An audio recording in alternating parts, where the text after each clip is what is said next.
ಮತ್ತು ಒಂದು ಜನ್ರೇಷನ್ಗೆ ಒಳ್ಳೆಯ ಪಾಠಗಳನ್ನ ಕಲಿಸಿರುವಂಥ ಲೇಖಕರಲ್ಲಿ ಒಬ್ಬರು ರಂಗಸ್ವಾಮಿಯವರು.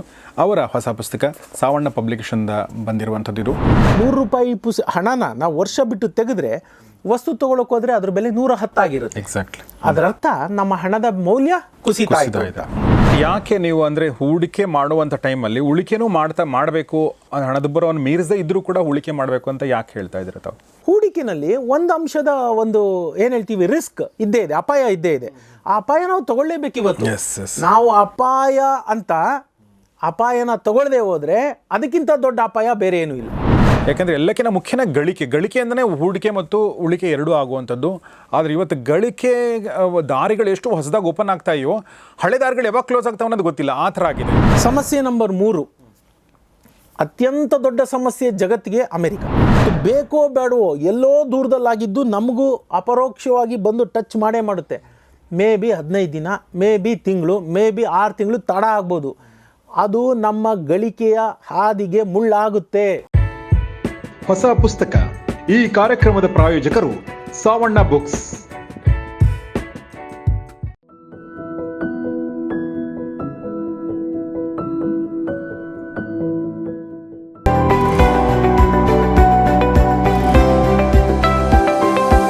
ಸ್ನೇಹಿತರೆ ನಮಸ್ಕಾರ. ಗೌರಿ ಶಕಿ ಸ್ಟುಡಿಯೋದ ವಿಶೇಷ ಕಾರ್ಯಕ್ರಮ ಹೊಸ ಪುಸ್ತಕ ನಿಮಗೆಲ್ಲ ಸ್ವಾಗತ. ನಾನು ಗೌರಿ ಶಕಿ. ಹೊಸ ಪುಸ್ತಕ ಕಾರ್ಯಕ್ರಮದಲ್ಲಿ ಇವತ್ತು ಕಂಪ್ಲೀಟ್ಲಿ ಹೊಸ ಪುಸ್ತಕ, ತಾಜಾ ಮಾಲ್ ಅಂತಾರಲ್ಲ ಹಾಗೆ ನನ್ನ ಜೊತೆಗೆ ನನ್ನ ಕೈಯಲ್ಲಿದೆ. ಸೊ ಗಳಿಕೆ, ಉಳಿಕೆ, ಹೂಡಿಕೆ ಬಹುಶಃ ಅತ್ಯಂತ ಸಕಾಲಿಕ ಮತ್ತು ಸಾರ್ವಕಾಲಿಕ ಸತ್ಯ ಅಂತಾರಲ್ಲ ಆ ಥರದ ಸೂತ್ರಗಳ ಬಗ್ಗೆ ಬರೆದಿರುವಂಥ ಪುಸ್ತಕ. ನಾನು ಇದರ ಪರಿವಿಡಿ ಮತ್ತು ಪುಸ್ತಕಗಳನ್ನ ಗ್ಲಾನ್ಸ್ ಮಾಡ್ತಾ ಇರಬೇಕು ಅನ್ನಿಸ್ತು. ಎಲ್ಲರ ಮನೇಲಿ ಇರಬೇಕಾದ ಪುಸ್ತಕ ಅಂತ ನನಗನ್ನಿಸ್ತು. ಇವತ್ತು ಈ ಪುಸ್ತಕವನ್ನು ಬರೆದಿರುವಂಥ ಖ್ಯಾತ ಅರ್ಥಶಾಸ್ತ್ರಜ್ಞ, ಲೇಖಕ, ನಮ್ಮ ಸ್ನೇಹಿತರಾದಂಥ ರಂಗಸ್ವಾಮಿ ಮೂಕನಹಳ್ಳಿಯವರು ನಮ್ಮೊಂದಿಗಿದ್ದಾರೆ. ಬನ್ನಿ ಅವ್ರನ್ನ ಸ್ವಾಗತಿಸೋಣ. ನಮಸ್ತೆ.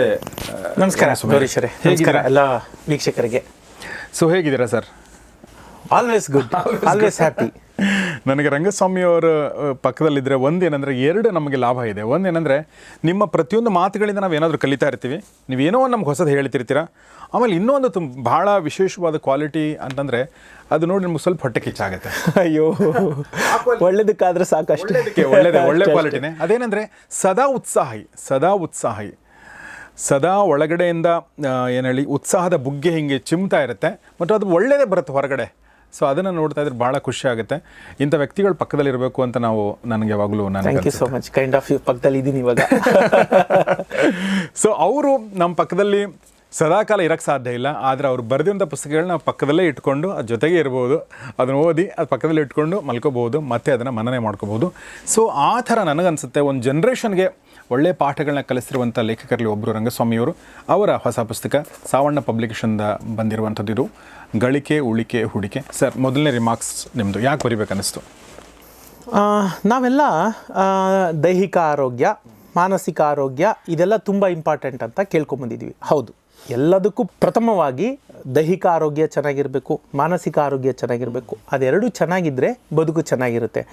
ಅದ್ರ ಜೊತೆಗೆ ಹಣಕಾಸು ಆರೋಗ್ಯ, ಆಯಿತಾ, ಫೈನಾನ್ಷಿಯಲ್ ಹೆಲ್ತ್ ಅಂತ ನಾವೇನು ಹೇಳ್ತೀವಿ, ಅದು ಚೆನ್ನಾಗಿರಬೇಕು. ಅದಕ್ಕೆ ಅಲ್ಲಿ ನಾನೊಂದು ಟ್ಯಾಗ್ಲೈನ್ ಕೊಟ್ಟಿದ್ದೀನಿ, ನೀವು ನೋಡ್ಬೋದು. ಹಣಕಾಸು ಆರೋಗ್ಯಕ್ಕೆ 3 ಮಂತ್ರಗಳು ಅಂತ ನಾನು ಹೇಳಿದ್ದೀನಿ. ಅದರಲ್ಲಿ ಅರ್ಥ ಇಷ್ಟೇ ನೋಡಿ, ಗಳಿಕೆ ಅನ್ನೋದು ಬದುಕಿಗೆ ಇಂಪಾರ್ಟೆಂಟು. ಅಂದರೆ ನಾವು ಹಣ ಗಳಿಸ್ಕೋಬೇಕು. ಬದುಕು ಇವತ್ತು ಸಾಗಬೇಕು ಅಂದರೆ ಹಣ ಬೇಕೇ ಬೇಕು. ಹಾಗಾಗಿ ಗಳಿಕೆ ಅತ್ಯಂತ ಪ್ರಮುಖವಾದದ್ದು. ಗಳಿಸಿದ್ರೆ ಸಾಕಾ? ಒಂದು ಕಾಲ ಇತ್ತು, ಗಳಿಸಿದ್ರೆ ಸಾಕಿತ್ತು. ಅಮ್ಮ ಏನು ಮಾಡೋರು, ಜೀರಿಗೆ ಡಬ್ಬಿಲೋ, ಸಾಸಿವೆ ಡಬ್ಬಿಲೋ, ಮೆಣಸಿನ್ಕಾಯಿ ಡಬ್ಬಿಲೋ ಹಣ ಕೂಡಿಡ್ತಿದ್ರು. ಹಣ ತನ್ನ ಮೌಲ್ಯ ಕಳ್ಕೊತಾ ಇರಲಿಲ್ಲ. ಅಂದರೆ ಅದು ಏನಾಗೋದು, ಆ ಹಣದ ಮೌಲ್ಯ ಅಷ್ಟೇ ಇರೋದು. ಅರ್ಥ, ನಾವು ₹100 ನೋಟ್ ಇಟ್ಟಿದ್ರೆ ವರ್ಷ ಬಿಟ್ಟು ಆ ₹100 ತೆಗೆದು ಏನಾನ ವಸ್ತು ತೊಗೊಳಕ್ಕೆ ಹೋದರೆ ಅದು ₹100ಗೆ ಸಿಗ್ತಾ ಇತ್ತು. ಇವತ್ತೇನಾಯಿತು, ₹100 ಹಣನ ನಾವು ವರ್ಷ ಬಿಟ್ಟು ತೆಗೆದ್ರೆ ವಸ್ತು ತೊಗೊಳಕ್ಕೆ ಹೋದರೆ ಅದ್ರ ಬೆಲೆ 110 ಆಗಿರುತ್ತೆ. ಎಕ್ಸಾಕ್ಟ್ಲಿ. ಅದರರ್ಥ ನಮ್ಮ ಹಣದ ಮೌಲ್ಯ ಕುಸಿತಾ ಇದೆ. ಹಾಗಾಗಿ ಗಳಿಕೆ ಒಂದೇ ಇವತ್ತು ಸಾಲಲ್ಲ ಅಂತ ಕಾಲಘಟ್ಟಕ್ಕೆ ಬಂದರು ಯಾರು, ನಮ್ಮ ತಂದೆ ತಾಯಿ ಇದ್ದಂಥವ್ರು. ಹಾಗಾಗಿ ಉಳಿಕೆ ಬೇಕಾಯಿತು. ಉಳಿಕೆ ಅಂದರೆ ಏನು, ಎಷ್ಟರ ಮಟ್ಟಕ್ಕೆ ಆ ಇನ್ಫ್ಲೇಷನ್ ಹೋಗುತ್ತೆ, ಅವಾಗ ಇದ್ದಿದ್ದೇ ಕಡಿಮೆ, ಹಣದುಬ್ಬರ ಕಡಿಮೆ ಇತ್ತಾಗೆಲ್ಲ. ಅದಕ್ಕೆ ತಕ್ಕನ ಹಾಗೆ ಅವರು ಉಳಿಕೆ ಮಾಡ್ಕೊತಾ ಹೋದರು. ಇವತ್ತಿನ ಕಾಲಘಟ್ಟದಲ್ಲಿ ಉಳಿಕೆನೂ ಸಾಕಾಗ್ತಾ ಇಲ್ಲ. ಮುಂದಿನ ಇದರಲ್ಲಿ ನಾನು ಹೇಳ್ತೀನಿ ಅದೇನು ಉಳಿಕೆಗೂ ಹೂಡಿಕೆಗೂ ಇರೋ ವ್ಯತ್ಯಾಸ ಏನು ಅಂತ. ಹಾಗಾಗಿ ಇವತ್ತು ನಾವು ಹೂಡಿಕೆ ಮಾಡಬೇಕಾದಂಥ ಸಂದರ್ಭದಲ್ಲಿ ಕಾಲಘಟ್ಟದಲ್ಲಿ ಇದೀವಿ. ಹಾಗಾಗಿ ಗಳಿಕೆ, ಉಳಿಕೆ, ಹೂಡಿಕೆ ಅಂತ ಅದನ್ನು ನೀವು ನೋಡಿದ್ರೆ 3 ವಿಭಾಗ ಮಾಡಿ ಒಂದು ಪುಸ್ತಕದಲ್ಲಿ. ಗಳಿಕೆ ಅಂದ್ರೇನು, ಆ ಗಳಿಕೆಯಿಂದ ಏನೇನು ಆಗುತ್ತೆ ಅಥವಾ ಗಳಿಕೆಗೆ ಯಾವ ಅಡ್ಡಿ ಆತಂಕಗಳು ಬರ್ಬೋದು ಮುಂದಿನ ದಿನದಲ್ಲಿ, ಉಳಿಕೆ ಹೇಗೆ ಮಾಡಬೇಕು, ಉಳಿಕೆಯಲ್ಲಿ ಯಾವ್ಯಾವ ಅಂಶಗಳಿವೆ, ಏನೆಲ್ಲ ಮಾಡಿದ್ರೆ ಅದನ್ನ ಉಳಿಕೆ ಅಂತೀವಿ, ಆಮೇಲೆ ಹೂಡಿಕೆ ಯಾವುದೆಲ್ಲ ಮಾಡಿದ್ರೆ ಹೂಡಿಕೆ ಅಂತ. ಹೀಗೆ ಒಂದನ್ನು ಪೂರ್ಣ ಪ್ರಮಾಣವಾಗಿ ಒಂದು ಪುಸ್ತಕದಲ್ಲಿ ಸಿಕ್ಕಿದ್ರೆ ಫೈನಾನ್ಷಿಯಲ್ ಹೆಲ್ತ್. Very true. ಹಾಗಾಗಿ ಆ ಒಂದು ಬೇಸಿಸ್ ಮೇಲೆ ಇದು ವರ್ಷದ ಹಿಂದೆನೇ ಒಂದು ಕನ್ಸೀವ್ ಆದಂತ ಐಡಿಯಾ. ನಾನು ಜಮೀಲ್ ಅವರು ಸದಾ ಮಾತಾಡ್ತಾನೆ ಇರ್ತೀವಿ ಪುಸ್ತಕಗಳ ಬಗ್ಗೆ. ಆಗ ಈಗ ಒಂದು ಪೂರ್ಣ ಪ್ರಮಾಣದ್ದು, ಈಗ ನಾವು ಆಸ್ಪತ್ರೆಗಳಿಗೆ ಹೋದ್ರೆ ಏನಾಗುತ್ತೆ, ಫುಲ್ ಬಾಡಿ ಚೆಕಪ್ ಅಂತಾರೆ, ಎಲ್ಲಾ ಒಂದು ಇದು ಪ್ಯಾಕೇಜ್ ಕೊಟ್ಟು ಇಷ್ಟು ಅಂತ ಹೇಳಿ ಎಲ್ಲ ಒಂದು ಮಾಡ್ತೀವಿ ಅಂತ. ಹಾಗೆ ಈ ಪುಸ್ತಕ ತಗೊಂಡು ಅವರು ಒಂದ್ಸರಿ ಮನನ ಮಾಡಿದ್ರೆ, ಓದಿದ್ರೆ ಅವ್ರಿಗೆ ಫುಲ್ ಫೈನಾನ್ಷಿಯಲ್ ಹೆಲ್ತ್, ನಾನು ಎಲ್ಲಿದ್ದೀನಿ, ಎಲ್ಲಿಗೆ ಹೋಗ್ಬೇಕು, ಇವತ್ತಿನ ನನ್ನ ಪರಿಸ್ಥಿತಿ ಏನು, ನಾಳೆ ಯಾವ ಅಡ್ಡಿ ಆತಂಕಗಳು ಬರ್ಬೋದು, ಈ ಥರ ಎಲ್ಲ ತಿಳಿಯೋದು ಒಂದು ಪುಸ್ತಕದಲ್ಲಿ ಸಿಕ್ಕಲಿ ಅನ್ನೋ ಒಂದು ಆಶಯದಿಂದ ಆ ಪುಸ್ತಕ. ಭಾಳ ಕರೆಕ್ಟಾಗಿ ಹೇಳಿದ್ರಿ. ಸೊ ಇದು ಸಾವರ್ಣ ಪಬ್ಲಿಕೇಶನ್ ಪಬ್ಲಿಷ್ ಆಗಿರೋದು. ಇದರ ಲಿಂಕ್ ಕಮ್ಯುನಿಟಿ ಪೇಜಲ್ಲಿ ಇರುತ್ತೆ. ನೀವು ಬೈ ಮಾಡಬೇಕು ಅಂದರೆ ನೀವು ಹೋಗಿ ಅದನ್ನು ಕೊಂಡು ಓದಿ.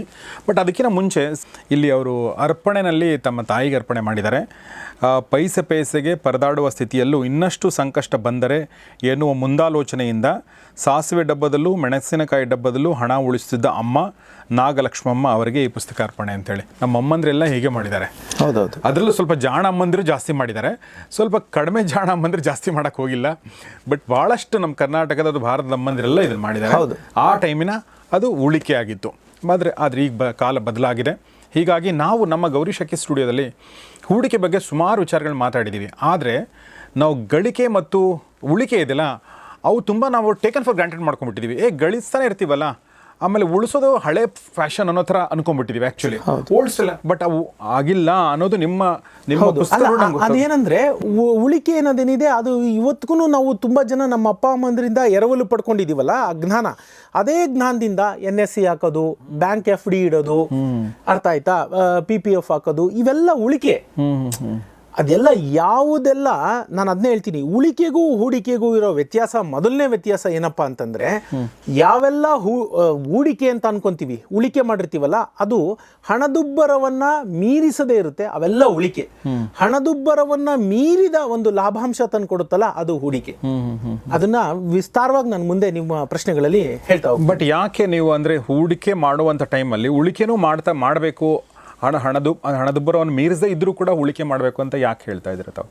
ಯಾಕೆ ಅಂತಂದ್ರೆ, ಇವತ್ತು ನಮ್ಮ ಕಾಲಘಟ್ಟ ಹೇಗಿದೆ ಅಂದ್ರೆ, ನಾವು ಮನೆಯಲ್ಲಿ ಹಣ ಇಟ್ಕೊಂಡು ಕೂತ್ಕೊಂಡ್ರೆ ಪ್ರಯೋಜನನೇ ಇಲ್ಲ. ಒಂದು ಉದಾಹರಣೆ ಹೇಳ್ಬಿಡ್ತೀನಿ ನೋಡಿ. 100 ರೂಪಾಯಿ ನೀವು ಸಾಸಿವೆ ಡಬ್ಬದಲ್ಲಿ ಇಟ್ಟಿದ್ರೆ 110 ರೂಪಾಯಿ ಆಗಿತ್ತು ಇಲ್ಲಿ. ಯಾವುದು ವಸ್ತುವಿನ ಬೆಲೆ ವರ್ಷದ ನಂತರ ನೀವಾಗ ಅದನ್ನ ಕೊಂಡ್ಕೊಳ್ಳೋಕ್ಕಾಗಲ್ಲ, 10 ರೂಪಾಯಿ ಶಾರ್ಟೇಜ್ ಬಂತು. ಉಳಿಕೆಗೆ ಬರ್ತೀರಾ. ಉಳಿಕೆ ಅಂದ್ರೆ ಏನು? ಇವತ್ತು 10 ರೂಪಾಯಿ 110 ರೂಪಾಯಿ ಇದೆ ಅಂದ್ರೆ 10 ರೂಪಾಯಿ ನಿಮ್ದು ಹಣದುಬ್ಬರ ಇದೆ ಅಂತ ಆಯ್ತು, 10% ಇದೆ ಅಂತ ಆಯ್ತು. 100 ಸಿಕ್ತಿದ್ದು 110 ಆಯ್ತು. ಈಗ ಉಳಿಕೆ ಮಾಡಿದ್ರೆ ಏನಾಗುತ್ತೆ, PPF ಇರ್ಬೋದು, ಇನ್ನೊಂದು ಮತ್ತೊಂದು 7%, 6.5 FDಗಳಿಂದ ಅಮ್ಮಮ್ಮ ಅಂದರೆ 7.5-8% ಸಂಕ ಸಿಕ್ಕುತ್ತೆ. 100 ರೂಪಾಯಿದ್ದು 108 ಆಯಿತು, ಹಾಗೂ 2 ರೂಪಾಯಿ ಕಡಿಮೆ ಆಗುತ್ತೆ. ಸೊ ಯಾವುದೆಲ್ಲ ನಮ್ಮ ಇನ್ಫ್ಲೇಷನ್ ಹಣದುಬ್ಬರವನ್ನು ಮೀರೋದಿಲ್ಲ, ಅಂದರೆ 110 ರೂಪಾಯಿಗಿಂತ ಹೆಚ್ಚಿನ ಲಾಭ ತಂದು ಕೊಡಲ್ವೋ, ಅವೆಲ್ಲ ಉಳಿಕೆ. Better than keeping at home ಅಲ್ವಾ? ಹಾಗಾಗಿ ಉಳಿಕೆನೂ ಮಾಡಲೇಬೇಕು. ಆಮೇಲೆ ಹೂಡಿಕೆ ಅಂತೀವಲ್ಲ, ಹೂಡಿಕೆ ಏನಾಗುತ್ತೆ, 10 ಅಲ್ಲ 15, 18, 20, 25, 30% ತನಕನೂ ಒಂದಷ್ಟು ಆದಾಯನ ತಂದುಕೊಡುವಂಥ ಹೂಡಿಕೆಗಳಿವೆ. ಆದರೆ ಅದರಲ್ಲಿ ಒಂದು ಅಪಾಯದ ಅಂಶನೂ ಇದ್ದೇ ಇರುತ್ತೆ. ಹಾಗಾಗಿ ನಾನು ಹೇಳೋದೇನಂದ್ರೆ, ನಿಮ್ಮ ಹತ್ರ 100 ರೂಪಾಯಿ ಇದ್ರೆ 50 ರೂಪಾಯಿ ಇಲ್ಲ ಹಾಕಿ, ಒಂದು ಫಿಕ್ಸ್ ಆದ್ರಿ, ಒಂದು ಅಟ್ಲೀಸ್ಟ್ ಒಂದು ನಿಮ್ದೊಂದು ಭದ್ರತೆ ಸಿಕ್ತು ಲೈಫ್ಗೆ. ಏನಾನ ಆಗ್ಲಿ, ಜಾಗತಿಕ ಮಟ್ಟದ ತಲ್ಲಣಗಳು ಏನೇ ಇದ್ರು, ಮಾರುಕಟ್ಟೆ ಅಂದ್ರೆ ಏರಿಳಿತ ಅದೇನೇ ಇದ್ರು, ಇಲ್ಲಿ ನಾನು ಫಿಕ್ಸ್ಡ್ ಒಂದು ಇರುತ್ತೆ. ಉಳಿಕೆನಲ್ಲಿ ಹೂಡಿಕೆನಲ್ಲಿ ಒಂದು ಅಂಶದ ಒಂದು ಏನ್ ಹೇಳ್ತೀವಿ, ರಿಸ್ಕ್ ಇದ್ದೇ ಇದೆ, ಅಪಾಯ ಇದ್ದೇ ಇದೆ. ಆ ಅಪಾಯ ನಾವು ತಗೊಳ್ಳೇಬೇಕು. ಇವತ್ತು ನಾವು ಅಪಾಯನ ತಗೊಳ್ಳದೆ ಹೋದ್ರೆ ಅದಕ್ಕಿಂತ ದೊಡ್ಡ ಅಪಾಯ ಬೇರೆ ಯಾವುದಿಲ್ಲ. ನಾವು ತುಂಬಾ ಸ್ವಲ್ಪ ಜಾಣರು ಅನ್ಕೊಂಡವರು ಹೂಡಿಕೆ ಬಗ್ಗೆ ಮಾತಾಡ್ತಾ ಮನೆಯಲ್ಲಿ ಉಳಿಕೆ ಬಗ್ಗೆ ಹೆಣ್ಮಕ್ಳು ಹೇಳಿದಾಗ ನಿಂಗೆ ಗೊತ್ತಾಗಲ್ಲ ಬಿಡು ಅಂತ ಅಂತೀವಿ. ಬಟ್ ನೀವು ಹೇಳ್ತಾ ಇರೋದು ಅವರು ಕೂಡ ಸರಿ ಅನ್ನೋ ಮಾತನ್ನ ಹೇಳ್ತಾರೆ. ಬಟ್ ಸರಿನೇ. ಎಲ್ಲಿ ಉಳಿಕೆ ಮಾಡ್ಬೇಕು ಅನ್ನೋದು ಬಹಳ ಮುಖ್ಯ. ಉಳಿಕೆ ಅಂದ್ರೆ ಸಾಸಿವೆ ಡಬ್ಬದಲ್ಲಿ ಮಾಡುವಂತ ಕಾಲ ಮುಗಿತು. ಅದ್ರ ಬದಲಾಗಿ ಎಲ್ಲಿ ಉಳಿಕೆ ಮಾಡ್ಬೇಕು ಅನ್ನೋದನ್ನ ನಮ್ಮ ರಂಗಸ್ವಾಮಿಯವರು ಬಹಳ ಅಲ್ಲಿ ಒಂದು 18 ಉಳಿಕೆಯ ಮಾರ್ಗಗಳನ್ನ ಹೇಳಿ. 18 ಉಳಿಕೆಯ ಮಾರ್ಗಗಳಿದೆ. ಎಲ್ಲದರಲ್ಲೂ ಕಡಿಮೆ ಅಂದ್ರೆ 7.5% ನಿಮ್ಗೆ ಖಂಡಿತ ಆದಾಯ ತಂದು ಕೊಡುವಂತಹದೇ ಉಳಿಕೆಯ ಮಾರ್ಗಗಳಿವೆ ಅಲ್ಲಿ. ನನಗನ್ಸುತ್ತೆ ಇಷ್ಟು ಬ್ಯೂಟಿಫುಲ್ ಆಗಿ ಬಹುಶಃ ಯಾವ ಪುಸ್ತಕದಲ್ಲೂ ಸಮಗ್ರವಾಗಿ ಕಾಂಪ್ರಿಹೆನ್ಸಿವ್ ಆಗಿ ಎಲ್ಲಿ ಬಂದಿಲ್ಲ ಅನ್ಸುತ್ತೆ. ಸುಮ್ಮನೆ ನಿಮ್ಗೆ ಹೇಳ್ತೀನಿ ನಾನು, ಎಷ್ಟು ಅಂದ್ರೆ ನಮಗೆ ಬಿಡಿ ಬಿಡಿಯಾಗಿ ಗೊತ್ತಿರುತ್ತೆ, ಬಟ್ ಒಂದೇ ಕಡೆ ಸಿಕ್ಕಿರಲ್ಲ. ಭಾರತದ ಬೆನ್ನೆಲುಬು ಉಳಿತಾಯ, ನಾವು ಯಾಕೆ ಉಳಿಸಬೇಕು, ಉಳಿಕೆಯ ದಾರಿಗಳು, savings bank account, post office savings account, recurring account, fix deposit, post office deposit ಸ್ಕೀಮ್ಗಳು, national saving scheme, monthly income scheme, senior citizen saving scheme, national saving certificate, Kisan Vikas Patra, employees provident fund, public provident fund, national pension scheme, RBI bond ಅಥವಾ government of India bond, Sukanya Samriddhi Yojana, Pradhan Mantri Vayovandana Yojana, tax free bonds, ವಿಮೆ, corporate fix deposit ಮತ್ತು ಬಾಂಡ್ಸ್ಗಳು. ಇವು ನಾವು ಮಾತಾಡಿಲ್ಲ actually ಹೇಳ್ಬೇಕಂದ್ರೆ, ಭಾಳ ಕಡಿಮೆ ಮಾತಾಡಿದ್ದೀವಿ. ಹೀಗಾಗಿ ಇದರ ಮಹತ್ವದ ಬಗ್ಗೆ ನಮ್ಮ ರಂಗಸ್ವಾಮಿಯವರು ಈ ಪುಸ್ತಕದಲ್ಲಿ ಬ್ಯೂಟಿಫುಲ್ಲಾಗಿ ಬರೆದಿದ್ದಾರೆ. ಇನ್ನು ಹೂಡಿಕೆ ಅಂತಂದರೆ ನಾನು ನಿಮಗೆ ಹೇಳಬೇಕಾಗಿಲ್ಲ, ಸಾಕಷ್ಟು ವಿಚಾರಗಳನ್ನ ತಿಳ್ಕೊಂಡಿದ್ರಿ. ಆದರೆ ಅದನ್ನು ಮತ್ತೆ 2024ಕ್ಕೆ ಈ ಒಂದು ಕಾಲಘಟ್ಟಕ್ಕೆ ತಕ್ಕಂತೆ ಅಪ್ಡೇಟ್ ಆಗಿ ಅದರಲ್ಲಿ ಒಂದಷ್ಟು ವಿಚಾರಗಳನ್ನ ನಮ್ಮ ರಂಗಸ್ವಾಮಿಯವರು ಬರೆದಿದ್ದಾರೆ. ಯಾಕೆಂದರೆ ನಾವು ಒಂದಷ್ಟು ರಿಸ್ಕ್, ಈಗ ಫಾರ್ ಎಕ್ಸಾಂಪಲ್ ಕ್ರಿಪ್ಟೋ ಕರೆನ್ಸಿಗಳು, ಇದರಲ್ಲಿ ಕೆಲವೊಂದು ನನಗೆ ಗೊತ್ತಿಲ್ಲ. ಪ್ರೈವೇಟ್ ಇಕ್ವಿಟಿ ಅಂದ್ರೇನು, ಕಲೆಕ್ಟಿಬಲ್ಸ್ ಅಂದ್ರೇನು, ಇನ್ಫ್ರಾಸ್ಟ್ರಕ್ಚರ್ ಅಂದ್ರೇನು, ಇವೆಲ್ಲ ಗೊತ್ತಿಲ್ಲ ನನಗೆ ಆ್ಯಕ್ಚುಲಿ. ಸುಮಾರು ಹೊಸ ವಿಚಾರಗಳನ್ನ ಕೂಡ ಬರೆದಿದ್ರಿ. ಈ ವಿಚಾರದ ಬಗ್ಗೆ ಏನಾದ್ರು ಹೇಳಕ್ಕೆ ಇಷ್ಟಪಡ್ತೀರಾ? ಹೌದು, ಏನಂದ್ರೆ ಇವಾಗ ನಾವು ನೋಡ್ತಾ ಇರಬೇಕು, ಪ್ರತಿ ಸರಿನೂ ಅಷ್ಟೇ ನಾವೇನ್ ಮಾಡ್ತೀವಿ, ನಮ್ಮದೇ ಆದ ಒಂದು ಕೂಪಮಂಡುಕ ಅಂತಾರಲ್ಲ, ನಾನ್ ಮಾಡಿದ್ದೇ ಸರಿ ಅನ್ನೋ ಒಂದು ಇದ್ರಲ್ಲಿ ಇದ್ಬಿಡ್ತೀವಿ. ಅದೇನಾಗುತ್ತೆ, ಮುಕ್ಕಾಲ್ ಪಾಲು ಅದು ನಮ್ಮನ್ನ ತಪ್ಪುದಾರಿ ಕರ್ಕೊಂಡು ಹೋಗುತ್ತೆ. ನಾವು ತೆರೆದ ಕಣ್ಣು ಕಿವಿ ಮೂಗು ತೆಗೆದಿಟ್ಕೊಂಡಿರ್ಬೇಕು. ಸಮಾಜದಲ್ಲಿ ಆಗ್ತಿರೋ ಬದಲಾವಣೆಗಳನ್ನ ನಾವು ಗಮನಿಸ್ತಾ ಇರಬೇಕು. ಒಬ್ಬ ಇವತ್ತಿನ ಜನ್ಜಿ ಹುಡುಗ ಎಲ್ಲಿ ಹೂಡಿಕೆ ಮಾಡ್ತಾ ಇದ್ದಾನೆ, ದೊಡ್ಡ ದೊಡ್ಡ ಸಾಹುಕಾರರು ಎಲ್ಲಿ ಹೂಡಿಕೆ ಮಾಡ್ತಾ ಇದ್ದಾರೆ, ಅದನ್ನು ನಾವು ಗಮನಿಸ್ತಾ ಹೋಗ್ಬೇಕು. ಕಲೆಕ್ಟಿಬಲ್ಸ್ ಅಂತ ಇರ್ತದೆ, ನೀವು ನಂಬಲ್ಲ, ಎಷ್ಟೋ ಹಳೆ ಸ್ಟಾಂಪ್ಗಳಿರ್ಬೋದು. ನಾವೆಲ್ಲ ಒಂದು ಕಾಲದಲ್ಲಿ ಆಡ್ತಾ ಇದ್ವಿ ಗೊತ್ತಾ, ಹೀಮ್ಯಾನು, ಇನ್ನೊಬ್ಬ ಸ್ಪೈಡರ್ ಮ್ಯಾನು, WWF ಅಲ್ಲಿ ಬರೋದು, ಆ ಥರದ್ದೆಲ್ಲ ಅದೆಲ್ಲ ಆಂಟಿಕ್ಸ್ ಆಗಿಬಿಡ್ತವೆ. ನೂರಾರು ಒಂದು 50 ವರ್ಷ 30 ವರ್ಷ 40 ವರ್ಷ ಆದಮೇಲೆ ಅಂಥವನ್ನೆಲ್ಲ ನಾವು ಕಲೆಕ್ಟ್ ಮಾಡಿ ಇಟ್ಟಿದ್ರೆ ಅದಕ್ಕೆ ಬೆಲೆ ಬರೋಕ್ಕೆ ಶುರು ಆಗುತ್ತೆ. ಹಾಗೆ ಸ್ಟಾಂಪಿಗೆ ಮತ್ತು ನಾಣ್ಯಕ್ಕೆ ಬಂದ ಹಾಗೆ ಪ್ರತಿಯೊಂದು ಹಾಗೆ ಅದು ಇನ್ನೂ ಬೇರೆ ಬೇರೆ ಇದೆ. ಆಮೇಲೆ ಪೇಂಟಿಂಗ್ಸ್ ಇರುತ್ತೆ. ಫಾರ್ ಎಕ್ಸಾಂಪಲ್ ಕೆಲವೊಂದು ಪೇಂಟಿಂಗ್ಸ್ನ ತಗೊಂಡು ಬೈ ಮಾಡಿ ಇಡ್ತಾರೆ, ಅದು ವರ್ಷ ಅದ್ರ ಬೆಲೆ ಹೆಚ್ಚುತ್ತಾ ಹೋಗುತ್ತೆ. ಹಾಗೆ ನಮ್ಮ ಹತ್ರ ಅಷ್ಟು ಹಣ ಇದ್ರೆ ಅದು ಮಾಡ್ಬೋದು. ಹೂಡಿಕೆ ಅಂದರೆ ಏನು ಅಂತಂದರೆ, ಹೀಗೆ ಯಾವುದೆಲ್ಲ ಅನ್ಕನ್ವೆನ್ಷನಲ್, ನಾನು ಯಾವಾಗಲೂ ಅದನ್ನ ಹೇಳ್ತೀನಿ, ಸಾಂಪ್ರದಾಯಿಕ ಹೂಡಿಕೆಗಳು, ಅಸಾಂಪ್ರದಾಯಿಕ ಹೂಡಿಕೆಗಳು ಅಂತ. ಒಂದು ಕಾಲಘಟ್ಟದಲ್ಲಿ ಷೇರು ಮಾರುಕಟ್ಟೆ ಮೇಲೆ ಹಣ ಹೂಡೋದು ಅಸಾಂಪ್ರದಾಯಿಕ ಅಂತ ಅನ್ನಿಸ್ಕೊಂಡಿತ್ತು. ಯಾಕಂದ್ರೆ ಅಯ್ಯೋ ಅದು ಏನಪ್ಪ ಅಷ್ಟೊಂದು ರಿಸ್ಕ್ ಇರುತ್ತೆ, ನಾನು ಅಲ್ಲಿ ಹಣ ಹೂಡಿಕೆ ಮಾಡಿಬಿಟ್ರೆ ಗತಿ ಏನು, ಮುಳುಗೋದ್ರೆ ಏನು ಅಂತ. ಒಂದು ಕಾಲಘಟ್ಟದಲ್ಲಿ ಬ್ಯಾಂಕ್ ಡಿಪಾಸಿಟ್ಗೂ ಹಾಗೆ ಇತ್ತು. ಜನ ಮನೇಲೇ ಇಟ್ಕೊಳ್ಳೋರು, ಬ್ಯಾಂಕ್ನ ನಂಬ್ತಾ ಇರಲಿಲ್ಲ. FD ಇಟ್ಬಿಟ್ರೆ, ಬ್ಯಾಂಕಲ್ಲಿ FD ಇಟ್ಟವನ್ನ ಒಂದು ಬೆರಗುಗಣ್ಣಿಂದ ನೋಡ್ತಾ ಇತ್ತು ನಮ್ಮ ಸಮಾಜನೇ. ನಾನೇನು ತುಂಬ ವರ್ಷದ ಹೇಳ್ತಾ ಇಲ್ಲ. ಈಗ ಏನು ಹೇಳ್ತಾರೆ, 1947 ಸ್ವತಂತ್ರದ ನಂತರದ ದಿನಗಳಲ್ಲಿ ಯಾರನ್ನ FD ಇಟ್ಟಿದ್ದಾರೆ ಅಂದರೆ, ಇವು ಅದು ಹೆಂಗೆ ಯಾರನ್ನೋ ನಂಬಿ ಇವನು ದುಡ್ಡು ಬೇರೆಯವ್ರ ಹತ್ರ ಇಟ್ಟಿದ್ದಾನೆ, ನಮ್ಮ ದುಡ್ಡು ನಮ್ಮ ಹತ್ರ ಇರಬೇಕು ಅಂತಿತ್ತು. ಅವತ್ತಿಗೆ ಬ್ಯಾಂಕ್ ಡಿಪಾಸಿಟ್ ಇಡದೆ ಅಸಾಂಪ್ರದಾಯಿಕ ಆಗಿತ್ತು. ಮುರಿದು ಒಂದು ತಲೆಮಾರು ಮುಂದೆ ಬಂತು. ಹಾಗೆ ಇವತ್ತಿನ ಕಾಲಘಟ್ಟದಲ್ಲೂ ಆಗ್ಲೇ ಜೆನ್ಜಿ ಇದೆಯಲ್ಲ, ಅವರೆಲ್ಲ ಇನ್ನೂ ಮುಂದೆ ಹೊರಟೋಗಿದ್ದಾರೆ. ಅವರೆಲ್ಲ ಕ್ರಿಪ್ಟೋ ಇನ್ನೊಂದು ಮತ್ತೊಂದು ಟ್ರೇಡಿಂಗ್ ಅಲ್ಲೆಲ್ಲ ಹೋಗ್ಬಿಟ್ಟಿದ್ದಾರೆ.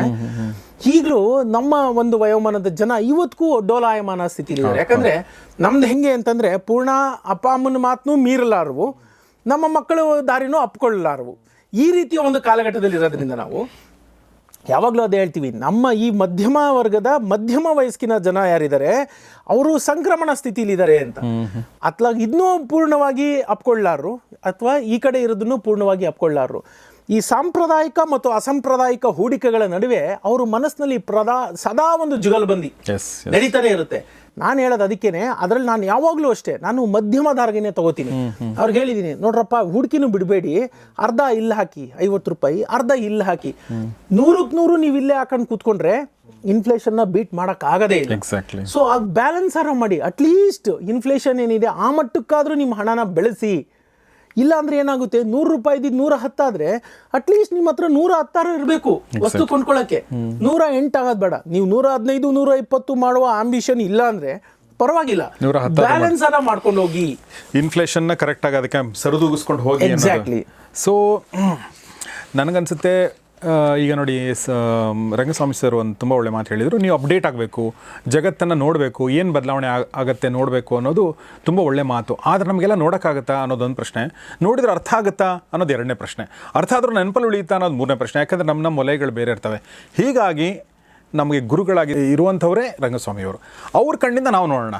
ನೀವು ನೋಡ್ತಾ ಇದ್ದೀರಾ, ನಿಮ್ಮ ಅನುಭವ, ನಿಮ್ಮ ಜ್ಞಾನ, ನೀವು ಸಾಗಿ ಬಂದ ದಾರಿ ಅದೆಲ್ಲವನ್ನೂ ಕ್ರೋಢೀಕರಿಸಿ ಅವ್ರ ಪುಸ್ತಕ ಬರೆದಾಗ ಅದನ್ನು ನಾವು ಓದಿದರೆ ನಮಗೆ ಸಹಜವಾಗಿ ನಮ್ಮ ದಾರಿ ನಿಚ್ಚಳ ಆಗುತ್ತೆ ಅಂತ ನನಗನ್ಸುತ್ತೆ. ಹೀಗಾಗಿ ದಯವಿಟ್ಟು ಪ್ರತಿಯೊಬ್ಬ ಮಧ್ಯಮ ವರ್ಗದ ಅವನು ಎಂಪ್ಲಾಯಿ ಇರ್ಬೋದು, ಸ್ಟೂಡೆಂಟ್ ಇರ್ಬೋದು, ಅಥವಾ ಅರ್ಧ ವಯಸ್ಸು ದಾಟಿರ್ಬೋದು, ಯಾರೇ ಇದ್ದರೂ ಕೂಡ ನನ್ನ ಪ್ರಕಾರ ಈ ಪುಸ್ತಕಗಳನ್ನ ಓದಬೇಕು ಮತ್ತು ಮನನ ಮಾಡಬೇಕು.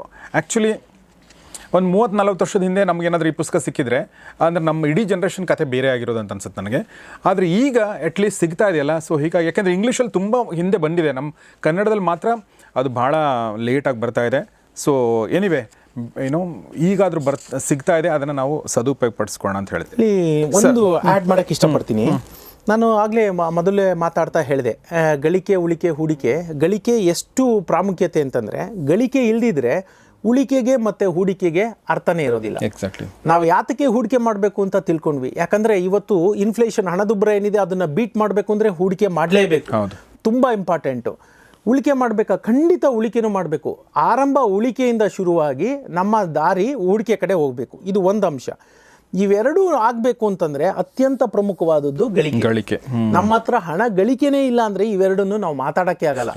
ಹಾಗಾಗಿ ಇವತ್ತು ಬಹಳಷ್ಟು ಜನ ಗಳಿಸ್ತಾ ಇದ್ದಾರೆ, ಆದರೆ ಈ ಗಳಿಕೆಯ ದಾರಿಯಲ್ಲಿ ಒಂದಷ್ಟು ಅಡ್ಡಿ ಆತಂಕಗಳು ಬರೋ ಅಂಶಗಳಂತೂ ಇದ್ದೇ ಇದೆ. ಹಾಗಾಗಿ ಆ ಪುಸ್ತಕದಲ್ಲಿ ನಾನು 4 ಸಮಸ್ಯೆಗಳು ನಮ್ಮ ಜಗತ್ತು ಏನು ಇವತ್ತಿಗೆ ಅನುಭವಿಸ್ತಾ ಇದೆ ಅಥವಾ ಮುಂದೆ ಅನುಭವಿಸಬಹುದು, ಎದುರಿಸಬಹುದು ಅನ್ನೋದ್ರ ಬಗ್ಗೆ ಒಂದು 4 ಅಂಶನ ಬರೆದಿದ್ದೀನಿ. ಭಾಳ ಕರೆಕ್ಟಾಗಿ ನಾನು ಅದನ್ನೇ ಪ್ರಶ್ನೆ ಕೇಳಬೇಕು ಅನ್ಕೊಂಡಿದ್ದೆ. ಯಾಕೆಂದರೆ ಎಲ್ಲಕ್ಕಿಂತ ಮುಖ್ಯನ ಗಳಿಕೆ ಅಂದರೆ ಹೂಡಿಕೆ ಮತ್ತು ಉಳಿಕೆ ಎರಡೂ ಆಗುವಂಥದ್ದು. ಆದರೆ ಇವತ್ತು ಗಳಿಕೆ ದಾರಿಗಳು ಎಷ್ಟು ಹೊಸದಾಗಿ ಓಪನ್ ಆಗ್ತಾ ಇದೆಯೋ, ಹಳೆ ದಾರಿಗಳು ಯಾವಾಗ ಕ್ಲೋಸ್ ಆಗ್ತಾವೆ ಅನ್ನೋದು ಗೊತ್ತಿಲ್ಲ, ಆ ಥರ ಆಗಿದೆ. ಹೀಗಾಗಿ ನಾವು ಅದ್ರ ಬಗ್ಗೆ ಯಾವಾಗಲೂ ಗಮನ ಇಟ್ಟಿರಬೇಕು. ನನ್ನ ಜಾಬ್ ಇದೆ, ನಾನು ಕೆಲಸ ಮಾಡ್ತಾ ಇದ್ದೀನಿ, ನಂದು ಸೆಟ್ ಆಗ್ಬಿಟ್ಟಿದೆ ಅಂತ ದಯವಿಟ್ಟು ಅನ್ಕೋಬೇಡಿ. ಅಲ್ಲೂ ಕೂಡ ನಾವು ಪ್ರತಿದಿನ ಕಲಿಯುವಂಥದ್ದು, ಅಪ್ಡೇಟ್ ಆಗುವಂಥದ್ದು ಭಾಳ ಮುಖ್ಯ. ಸೊ ಇದು ನಾನು ಪರ್ಸ್ನಲ್ ಆಗಿ ಹೇಳ್ತಿರೋದು. ಆದರೆ ಸರ್ ಏನು ಹೇಳ್ತಾ ಇದ್ದಾರೆ ಅಂದರೆ, ನಮ್ಮ ಕೈಯನ್ನು ಮೀರಿದ, ನಮ್ಮ ಕಣ್ಣಿಗೆ ಕಾಣದ ಕೆಲವೊಂದು ಅಂಶಗಳು ಅಪಾಯ ತಂದೊಡ್ಡಬಲ್ಲವು ಅಂತೇಳಿ. ಸರ್ ಅದ್ರ ಬಗ್ಗೆ ಹೇಳಿ. ಅದರಲ್ಲಿ ಪ್ರಪ್ರಥಮವಾಗಿ ಇವತ್ತಾಗಲೇ ನಾವು ನೋಡ್ತಾ ಇದ್ದೀವಿ ಸಮಾಜದಲ್ಲಿ ಏನಂತಂದರೆ, ಯಾವುದೋ ಒಂದಷ್ಟು ನಾವು ಸಬ್ಸಿಡಿ ಕೊಡೋದು, ಅಥವಾ ಇವತ್ತು ಜನ ಅದನ್ನ ಬಿಟ್ಟಿ ಭಾಗ್ಯ ಹೇಳ್ತಾರೆ, ಅಕ್ಕಿ ಕೊಡೋದು, ಇನ್ನೊಂದು ಕೊಡೋದು, ಎಲೆಕ್ಟ್ರಿಸಿಟಿ ಫ್ರೀ ಕೊಡೋದು, ಬಸ್ ಫ್ರೀ. ಹೌದು, ಇದು ನಾವು ದೊಡ್ಡದ ಮಟ್ಟದಲ್ಲಿ ಹೇಳೋದಾದ್ರೆ ಅಂತಾರಾಷ್ಟ್ರೀಯ ಮಟ್ಟದಲ್ಲಿ ಇದನ್ನ ಯೂನಿವರ್ಸಲ್ ಬೇಸಿಕ್ ಇನ್ಕಮ್ ಅಂತ. ಇದು ಪೂರ್ಣ ಪ್ರಮಾಣದಲ್ಲಿ ಈಗ ಕೊಡ್ತಿರೋದು ಅಲ್ಲದೆ ಹೋದ್ರೂ ಯೂನಿವರ್ಸಲ್ ಬೇಸಿಕ್ ಇನ್ಕಮ್ದು ಆಶಯ ಏನಂತಂದರೆ, ಒಬ್ಬ ವ್ಯಕ್ತಿಗೆ ಕೆಲಸ ಇರಲಿ ಬಿಡಲಿ, ಅವ್ನ ಜೀವನ ಅಂತೂ ಮಾಡಲೇಬೇಕಾ, ಆತನಿಗೆ ಇಷ್ಟು ಹಣ ಅಂತ ಪ್ರತಿ ತಿಂಗಳು ಖಾತೆಗೆ ಹಾಕೋದನ್ನ ಯೂನಿವರ್ಸಲ್ ಬೇಸಿಕ್ ಇನ್ಕಮ್ ಅಂತಾರೆ. ಇದನ್ನ ಸ್ವಿಟ್ಜರ್ಲ್ಯಾಂಡಲ್ಲಿ 2017-18 ಟೈಮಲ್ಲೇ ಮಾಡೋಣ ಅಂತ ಹೋದ್ರು, ಅಲ್ಲಿಯೇ ಜನ ಅದಕ್ಕೆ ಸಮಯ ಇನ್ನೂ ಅದಕ್ಕೆ ಕೂಡಿ ಬಂದಿರಲಿಲ್ಲ. 6 ತಿಂಗಳು ವರ್ಷ ಅದನ್ನ ಪ್ರಾಯೋಗಿಕವಾಗಿ ಮಾಡಿದ್ರು ಸ್ವಿಟ್ಜರ್ಲ್ಯಾಂಡಲ್ಲಿ. First time they did it. ಆಮೇಲೆ ಜನನೇ ಬೇಡ ಅಂತ ಹೇಳಿದ್ರು, ಅದು ಡಿಸ್ಕಂಟಿನ್ಯೂ ಮಾಡಿದ್ರು. ಅಂದರೆ ಒಬ್ಬ ವ್ಯಕ್ತಿ ಕೆಲಸಕ್ಕೆ ಹೋಗಿ ಅವನು 10,000 ದುಡಿತಾನ, ವೆರಿ ಗುಡ್. ಆದರೆ ಸರ್ಕಾರ ಅವ್ನ ಕೆಲಸ ಇದೆಯಾ ಇಲ್ವಾ ಅಂತ ನೋಡದೆ ಒಂದು 5,000 ರೂಪಾಯಿ ತಿಂಗಳಿಗೆ ಹಾಕುತ್ತೆ. That is universal basic income. ಹೀಗಾದಾಗ ಒಂದು ದೊಡ್ಡ ಸಮಸ್ಯೆ ನಮ್ಮ ಮುಂದೆ ಎದುರಾಗುತ್ತೆ. ಏನಪ್ಪ ಅಂತಂದರೆ, ಬದುಕಿಗೆ ಗುರಿ ಏನು, ಪರ್ಪಸ್ ಏನು? ಬದುಕಿಗೆ ಒಂದು ಗುರಿನೇ ಇಲ್ಲ, ಪರ್ಪಸ್ಸೇ ಇಲ್ಲ ಅಂತಂದರೆ, ಉದ್ದೇಶಗಳೇ ಇಲ್ಲ ಅಂದರೆ ಬದುಕಿಗೆ ಕಷ್ಟ ಆಗ್ಬಿಡುತ್ತೆ. ಈ ಒಂದು ಸಮಸ್ಯೆನ ಇವತ್ತಲ್ದಿದ್ರೂ ನೋಟ್ ಮೈ ವರ್ಡ್ಸ್, 5 ಅಲ್ಲ 10 ವರ್ಷದ ನಂತರನೇ ಆಗಲಿ ಈ ಒಂದು ಸಮಸ್ಯೆ ನಮ್ಮ ಜಗತ್ತಿನಲ್ಲಿ ಬಂದು ಕಾಡುತ್ತೆ.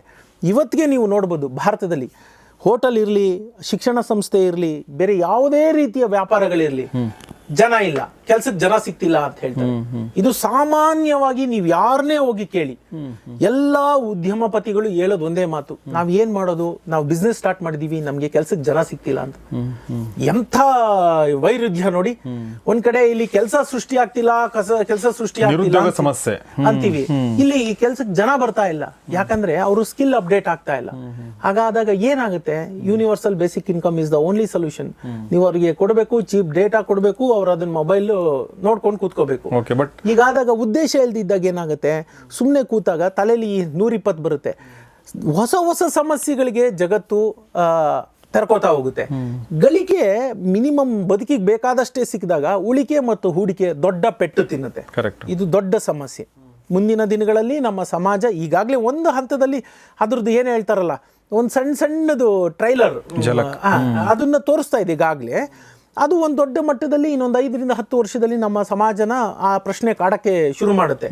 ನಾನು ಯಾರು ಅನ್ನೋ ಪ್ರಶ್ನೆ ನಮ್ಮ ಮನಸ್ಸಿನಲ್ಲಿ ಬಂದು ಕೂತಾಗ ಬೆಳಿಗ್ಗೆ ಯಾಕೆ ಎದ್ದೇಳ್ಬೇಕು ನಾವು ದಿನನಿತ್ಯ ಎದ್ದೇಳ್ಬೇಕು ಅಂದ್ರೆ ಏನೋ ಒಂದು ಉದ್ದೇಶ ಬೇಕಲ್ಲ ಬದುಕಿಗೆ ಉದ್ದೇಶಗಳಿಲ್ದಾಗ ಬಹಳಷ್ಟು ಮನೋದೈಹಿಕ ಸಮಸ್ಯೆಗಳು ನಮ್ಮ ಸಮಾಜನ ಕಾಡಕ್ಕೆ ಶುರು ಆಗುತ್ತೆ. ಇದು ಸಮಸ್ಯೆ ನಂಬರ್ 1. ಇನ್ನೊಂದು ದೊಡ್ಡದು ನಮ್ಮ ಗಳಿಕೆಯ ಹಾದಿಯಲ್ಲಿ ತೊಡರಾಗಬಹುದಂತಾದ ಎರಡನೇ ದೊಡ್ಡ ಸಮಸ್ಯೆ ಜಾಗತಿಕ ಮಟ್ಟದಲ್ಲಿ ಆಗ್ತಾ ಇರುವಂತ ಯುದ್ಧಗಳು, ಜಿಯೋಪೊಲಿಟಿಕಲ್ ವಾರ್ಸ್, ರಾಜಕೀಯ ಚದುರಂಗದ ಆಟಗಳೇನಿದೆ ಅದು ಈಗಾಗಲೇ ನೋಡ್ತಾ ಇರ್ಬೋದು. ಬಾಂಗ್ಲಾದೇಶದಲ್ಲಿ ಅರಾಜಕತೆ ಆಗಿದೆ, ಸಿರಿಯಾದು ನಿನ್ನೆನೋ ಇವತ್ತೋ ನೀವೇ ನೋಡಿದಿರಿ ಅಲ್ಲಿ ಏನಾಯ್ತು ಅಂತ. ಇದು ಹೆಚ್ಚುತ್ತಾ ಹೋದಂಗೆ ಅಯ್ಯೋ ಅಲ್ಲೆಲ್ಲೋ ಸಿರಿಯೋದಲ್ಲ ಆದ್ರೆ ನನ್ಗೇನು, ಅಲ್ಲೆಲ್ಲೋ ಬಾಂಗ್ಲಾದೇಶಲ್ಲ ಆದ್ರೆ ಆ ಕಾಲಘಟ್ಟದಲ್ಲಿ ನಾವಿಲ್ಲ. ಇವತ್ತು ಬೇಕೋ ಬೇಡವೋ ಎಲ್ಲೋ ದೂರದಲ್ಲಾಗಿದ್ದು ನಮಗೂ ಅಪರೋಕ್ಷವಾಗಿ ಬಂದು ಟಚ್ ಮಾಡುತ್ತೆ. ಮೇ ಬಿ 15 ದಿನ, ಮೇ ಬಿ ತಿಂಗಳು, ಮೇ ಬಿ 6 ತಿಂಗಳು ತಡ ಆಗ್ಬೋದು. ಅದು ನಮ್ಮ ಗಳಿಕೆಯ ಹಾದಿಗೆ ಮುಳ್ಳಾಗುತ್ತೆ. ಇದನ್ನ ನಾವು ಗಮನಿಸಬೇಕು. ನಾನು ಯಾವಾಗಲೂ ಹೇಳ್ತೀನಿ, ಅಂತಾರಾಷ್ಟ್ರೀಯ ವಿದ್ಯಮಾನಗಳನ್ನ ಕಣ್ಣಾಗಿರಬೇಕು, ಕಿವಿಯಾಗಿರಬೇಕು, ನೋಡ್ತಾ ಇರಬೇಕು. ಅಂದರೆ ಇವತ್ತು ನಮ್ದೇನೋ ವ್ಯಾಪಾರ ಅಥವಾ ಇನ್ನೊಂದು ನಮ್ಮ ವೇತನ ಚೆನ್ನಾಗಿ ಸಿಗ್ತಾ ಇರ್ಬೋದು, ಅದರ ಅರ್ಥ ಇನ್ನು 6 ತಿಂಗಳಾದ್ಮೇಲೂ ಹಿಂಗೆ ಇರುತ್ತೆ ಅಂತಲ್ಲ. ಇವತ್ತು ಜಾಗತಿಕ ತಲ್ಲಣಗಳು ಯಾವ ಮಟ್ಟದಲ್ಲಿದೆ ಅಂದರೆ ಆ ಮಟ್ಟದಲ್ಲಿರೋದ್ರಿಂದ ನಾವು ಗಮನಿಸ್ಬಿಟ್ಟು ನೋಡ್ಬಿಟ್ಟು ಏನು ಮಾಡೋದು ಅಂತ ಕೇಳಿದ್ರೆ ನಾವು ಸಿದ್ಧರಾಗ್ತೀವಿ. ನಿಮಗೆ ಚೆನ್ನಾಗಿ ಗೊತ್ತಿದ್ರೆ 3 ಮೆಟ್ಲ ನಂತರ ಮೆಟ್ಲಿಲ್ಲ, ನಾನು ಬೀಳ್ಬಹುದು ಅಂದರೆ ಆ 3 ಮೆಟ್ಟಿಲ ದಾರಿಲಿ ನಿಮ್ಮ ಮೆದ್ಲು ಏನೋ ಒಂದಷ್ಟು ಕೆಲಸ ಮಾಡಿರುತ್ತೆ. Trust yourself. ಅಟ್ಲೀಸ್ಟ್ ನಮ್ಗೆ ಗೊತ್ತಿರ್ಬೇಕು ಮುಂದೆ ಏನಾಗುತ್ತೆ, 6 ತಿಂಗಳಲ್ಲಿ ಏನಾಗ್ಬೋದು. ಒಂದು ಅಲೆ ಸಮುದ್ರದಲ್ಲಿ ನೀವು ನಿಂತಿರ್ತೀರಿ, ಅಲೆಗಳು ಬರ್ತಾ ಇರುತ್ತೆ, ನಿಮ್ಗೊಂದು ಅಂದಾಜಾಗುತ್ತೆ ಈ ಅಲೆ ಇದೇ ರಭಸದಲ್ಲಿ ಬಂದರೆ ನಾನು ನಿಂತಿರೋ ಜಾಗನ ಹೊಡ್ಕೊಂಡೋಗುತ್ತೆ, 4 ಹೆಜ್ಜೆ ಹಿಂದೆ ಹೋಗ್ಬೇಕು ಅನ್ನೋ ಪರಿಜ್ಞಾನ ನಮ್ಗೆ ಅದು ಕಲಿಸುತ್ತೆ, ಕಾಮನ್ ಸೆನ್ಸ್. ಹಾಗಾಗಿ ನಾವೇನು ಮಾಡಬೇಕು, ಮುಂದಾಗೋ ವಿದ್ಯಮಾನಗಳನ್ನ ನೋಡ್ತಿರ್ಬೇಕು. ಈ ವಿದ್ಯಮಾನಗಳು ಖಂಡಿತ ನಮ್ಮ ಗಳಿಕೆಯ ಹಾದಿಯಲ್ಲಿ ಮುಳ್ಳಾಗುತ್ತೆ. ಹಾಗಾಗಿ ಇದು ಸಮಸ್ಯೆ ನಂಬರ್ 2. ಇದನ್ನ ಆಲ್ರೆಡಿ ನಾವು ನೋಡ್ತಾ ಇದ್ದೀವಿ. ಮೊದಲನೇದು ಆಲ್ರೆಡಿ ಸಮಾಜದಲ್ಲಿ ಇಫ್ ನಾಟ್ ಫುಲ್ ಫ್ಲೆಡ್ಜ್ ಅಲ್ಲಿ ಬಿಟ್ ಅಂಡ್ ಪೀಸಸ್ಸಲ್ಲಿ ನಾವು ಆಗಲೇ ಅದನ್ನು ನೋಡ್ತಾ ಇದ್ದೀವಿ. ಎರಡನೇದು ಆಲ್ರೆಡಿ ನೋಡ್ತಾ ಇದ್ದೀವಿ, ಭಾರತದಲ್ಲಿ ಆಂತರಿಕ ಗಲಭೆಗಳು ಆಗಿಲ್ಲ, ಟಚ್ ವುಡ್, ಆದರೆ ಸುತ್ತಮುತ್ತಲಿನ ದೇಶಗಳಲ್ಲಿ ಆಗ್ತಾ ಇದೆ. ಅದು ನಮ್ಮ ಬಾಗಿಲಿಗೂ ಬಂದು ನಿಲ್ಲುತ್ತೆ. ಸಮಸ್ಯೆ ನಂಬರ್ 3, ಅತ್ಯಂತ ದೊಡ್ಡ ಸಮಸ್ಯೆ ಜಗತ್ತಿಗೆ ಅಮೆರಿಕ. ಏನಪ್ಪ ಅಮೆರಿಕದ ದೊಡ್ಡ ಸಮಸ್ಯೆ ಅಂದರೆ ಅದು ಸಾಲದ ಮೇಲೆ ನಿಂತಿರುವ ಸಮಾಜ. ಡೆಟ್ ಈಸ್ ಅ ನ್ಯೂ ಮನಿ. ಅಂದರೆ ಅಲ್ಲಿ ಹಣ ಅಲ್ಲ, ಸಾಲದ ಹಣವೇ ಹಣ. ಅರ್ಥ ಆಯ್ತಲ್ವಾ? ಈಗ ನಾವೆಲ್ಲ ಹಣ ಕೊಟ್ಟು ಇದು ತೊಗೊಂಡು ಇದು ಮಾಡೋದು ಅಲ್ಲ, ಹಂಗಲ್ಲ. ಎವ್ರಿಬಡಿ, ಈಚ್ ಆ್ಯಂಡ್ ಎವ್ರಿಬಡಿ ಅದು ಸಾಲ ಹೋಗ್ತಾರೆ. ಅದು ಬ್ಯಾಂಕಲ್ಲಿ ಇಲ್ಲದ ಹಣನ ಮೊದಲೇ ಕೇಳಿ ಪಡೆದು ಮುಂಬರುವ 16 ವರ್ಷದಲ್ಲಿ ಗಳಿಸಬಹುದಾದ ಸಂಭಾವ್ಯ ಹಣವನ್ನು ಇವತ್ತೇ ತಗೊಂಡು ಅಡ್ವಾನ್ಸಲ್ಲಿ ತಗೊಂಡು ಖರ್ಚು ಮಾಡಿಬಿಡ್ತಾರೆ. ನೆಕ್ಸ್ಟ್ 10 ವರ್ಷದನ್ನು ಇವತ್ತೇ ಖರ್ಚು ಮಾಡಿರ್ತಾರೆ. ಹಾಗಾಗಿ ಅದು ಸಾಲದ ಮೇಲೆ ನಿಂತಿರುವಂಥ ಸಮಾಜ, ಟೋಟಲಿ ಡೆಟ್ ಡ್ರಿವನ್.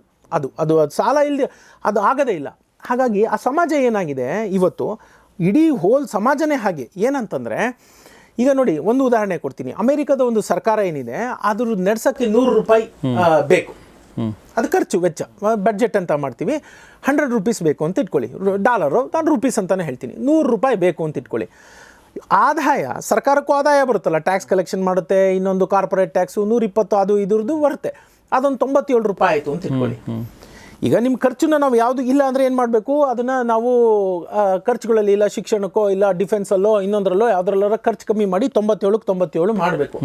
ಅಮೆರಿಕನ್ರು ಹಂಗಲ್ಲ, ಲೀವ್ ಲೈಫ್ ಕಿಂಗ್ ಸೈಜ್ ಅನ್ನೋ ಥರದ ಇಲ್ಲ $100 ನಾವು ಮುಟ್ಟೋಕ್ಕಾಲ, ಖರ್ಚು ಬೇಕೇ ಬೇಕಿಷ್ಟು, ಆದಾಯ ಇರೋದೇ 97, ಏನು ಮಾಡೋಕ್ಕಾಗಲ್ಲ. ಏನು ಮಾಡಿದ್ರು, $3 ಡೆಟ್ ಬಾಂಡ್ ಇಶ್ಯೂ ಮಾಡ್ತಾರೆ. ಈ ಡೆಟ್ ಬಾಂಡ್ಗಳನ್ನ ಕೊಂಡ್ಕೊಳ್ಳೋರು ಯಾರು? ಜಪಾನು, ಚೀನಾ ಇಂಥ ದೇಶಗಳು. ಅವರು ಕೊಂಡ್ಕೊಂಡು ಇಟ್ಕೊತಾರೆ. ಅವ್ರು ಹೇಳ್ತಾರೆ 3 ವರ್ಷ ಆದಮೇಲೆ ಈ $3 ವಾಪಸ್ ಕೊಡ್ತೀನಿ, ಜೊತೆಗೆ ನಿನ್ಗೆ $1, ಸುಮ್ಮನೆ ಎಕ್ಸಾಂಪಲ್ ಹೇಳಿದೆ, 50 ಪೈಸಾ ಏನೋ ಒಂದು, ಅದಕ್ಕೆ ಇದಿರುತ್ತೆ ಇಂಟ್ರೆಸ್ಟ್ ರೇಟ್ 2%, 3%, 4%.